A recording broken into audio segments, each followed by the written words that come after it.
이 새벽에 우리에게 주시는 하나님의 말씀은 누가복음 5장 27절에서 39절의 말씀입니다. 하나님의 말씀을 봉독하겠습니다. 그 후에 예수께서 나가사 레위라 하는 세리가 세간에 앉아 있는 것을 보시고 나를 따르라 하시니 그가 모든 것을 버리고 일어나 따르니라. 레위가 예수를 위하여 자기 집에서 큰 잔치를 하니 세리와 다른 사람이 많이 함께 앉아 있는지라. 바리새인과 그들의 서기관들이 그 제자들을 비방하여 이르되 너희가 어찌하여 세리와 죄인과 함께 먹고 마시느냐.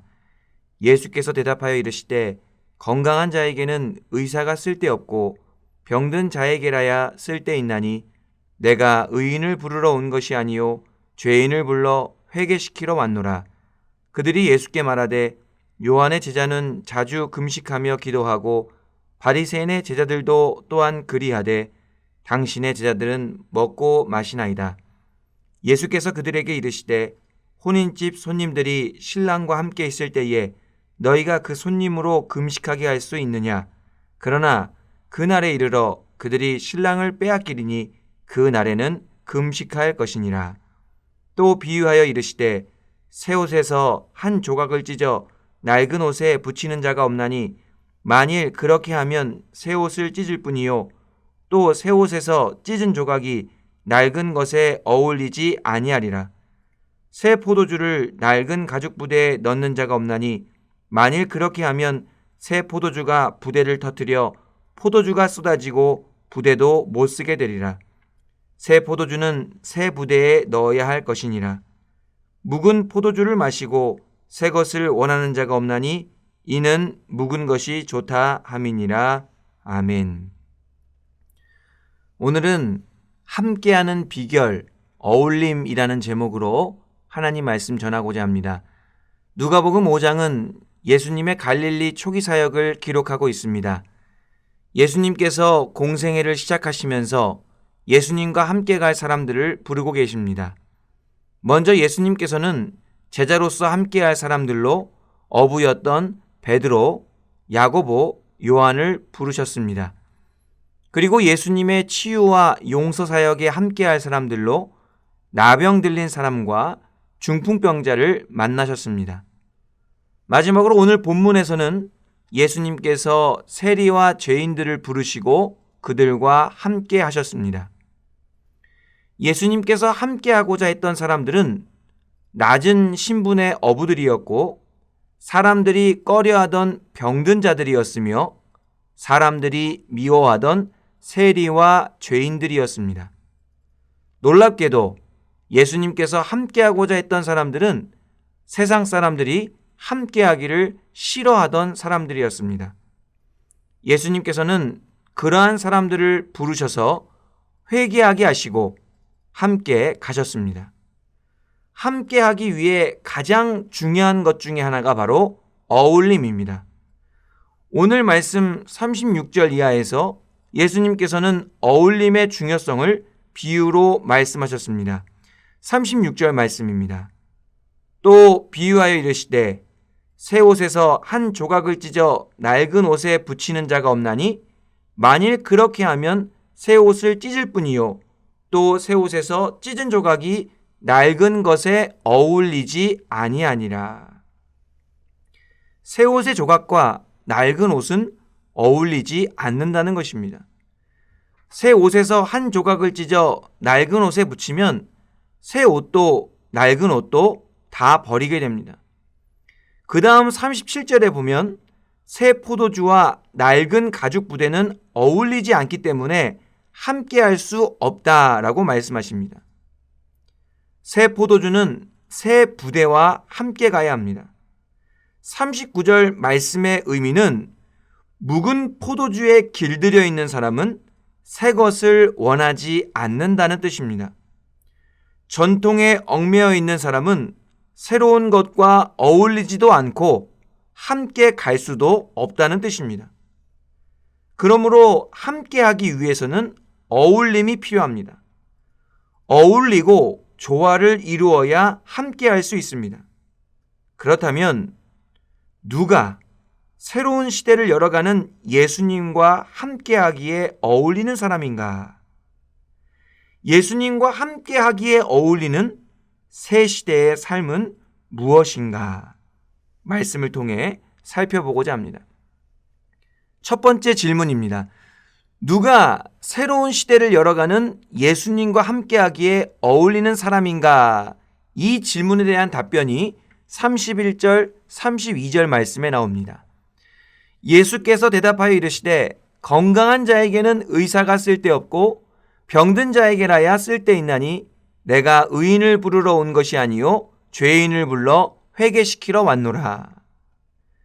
예수님과 함께 새 시대를 열어가기에 어울리는 사람은 병든 자입니다.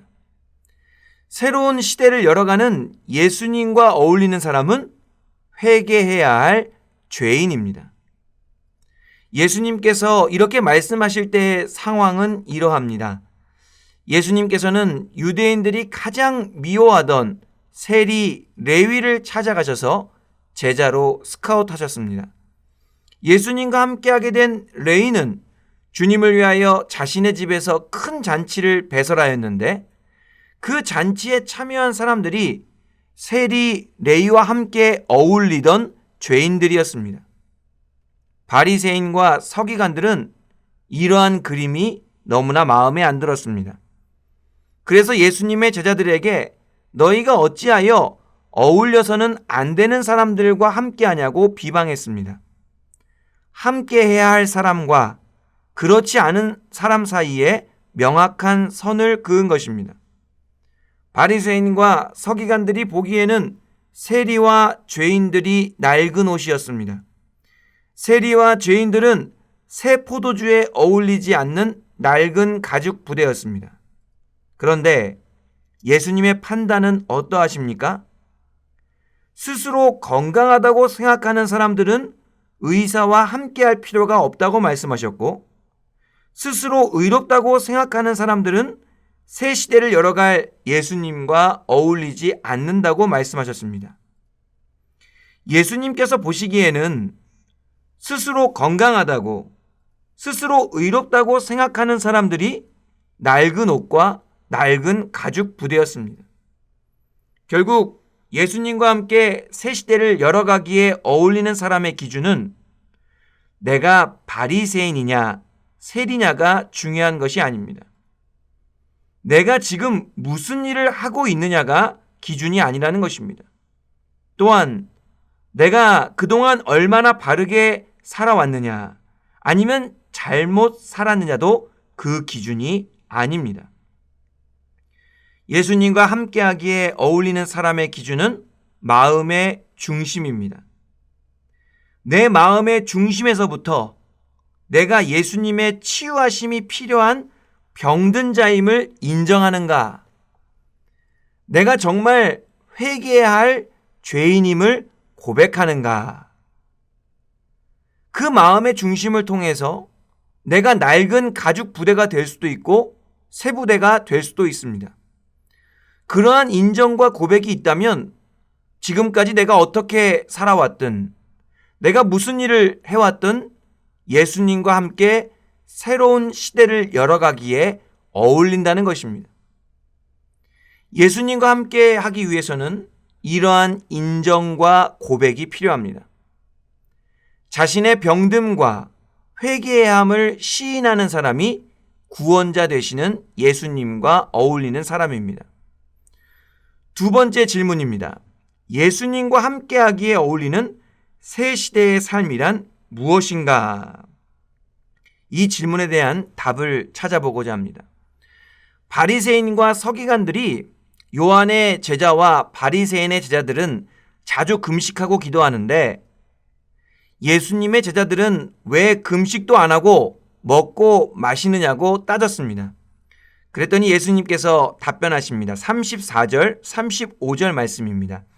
예수께서 그들에게 이르시되 혼인집 손님들이 신랑과 함께 있을 때에 너희가 그 손님으로 금식하게 할 수 있느냐? 그러나 그날에 이르러 그들이 신랑을 빼앗기리니 그날에는 금식할 것이니라. 예수님의 대답이 잔치 중에는 금식이 어울리지 않는다라고 말씀하십니다. 혼인잔치가 이루어질 때에는 잘 먹고 마시며 잘 즐기는 것이 어울립니다. 그러나 언젠가 신랑을 빼앗길 때가 올 텐데 그때는 금식하는 것이 어울릴 것이라 말씀하십니다. 결국 예수님과 함께하기에 어울리는 새 시대의 삶이란 예수님께 맞추어진 삶입니다. 예수님께서 잔치를 명하시면 감사하고 기뻐하며 찬양하고, 예수님께서 금식을 명하시면 애통하고 금식하며 기도하는 것입니다. 이것은 다시 말해 예수님 중심적인 삶입니다. 내가 원하는 대로 살아가는 삶에서 이제는 예수님께서 원하시는 대로 살아가는 삶입니다. 예수님과 함께하기에 어울리는 새 시대의 삶은 예수님의 주권을 철저하게 인정하는 삶입니다. 이러한 삶이 새 옷, 새 부대와 같은 새로운 삶입니다. 누가복음은 새로운 시대, 하나님의 나라를 열어가시는 예수님의 모습을 기록하고 있습니다. 그러한 예수님과 함께하기에 어울리는 사람과 삶은 세상의 기준과 정반대입니다. 세상은 우리에게 원하는 대로, 하고 싶은 대로 살라고 부추깁니다. 세상은 우리가 무슨 일을 하는지, 어떻게 살아왔는지를 통해 우리를 평가하고 판단합니다. 그리고 우리를 낡은 옷, 낡은 가죽 부대로 규정합니다. 그러나 우리 예수님께서는 그렇게 말씀하지 않으셨습니다. 사람은 외모를 보나 우리 예수님께서는 중심을 보시기 때문입니다. 예수님께서는 마음의 중심에 따라 새 부대와 낡은 가죽 부대를 구별하셨습니다. 마음의 중심에 스스로의 죄인됨을 시인함이 있다면, 마음의 중심에 주님의 주권을 인정함이 있다면 예수님과 함께 새 시대를 열어가기에 어울리는 사람입니다. 지금도 예수님께서는 그러한 사람들을 찾으시고 부르십니다. 이 새벽에 기도하실 때에 주님께서 원하시는 온전한 마음의 중심을 들이실 수 있기를 간절히 바랍니다. 그리하여 주님과 함께하기에 어울리는 사람이 되셔서 주님과 함께 2022년 새해를 아름답게 열어가실 수 있게 되기를 간절히 바랍니다. 기도하겠습니다. 은혜와 사랑이 충만하신 하나님 아버지, 감사합니다. 세상은 우리의 외모를 보지만 주님께서는 우리의 중심을 바라보시는 줄로 믿습니다. 주님께서 원하시는 마음의 중심을 드림으로 주님과 함께하기에 어울리는 사람이 되기를 원합니다. 주님과 함께 새 시대를 열어가게 되기를 원합니다. 성령으로 충만하게 하사 우리의 죄인됨을 시인하게 하시고 주님의 절대 주권을 인정하게 하여 주시옵소서. 그리하여 하나님께서 원하시는 마음의 중심을 드리기에 부족함이 없는 저희가 되게 하여 주시옵소서. 우리의 중심을 기뻐 받으시는 예수님의 이름으로 기도하옵나이다. 아멘.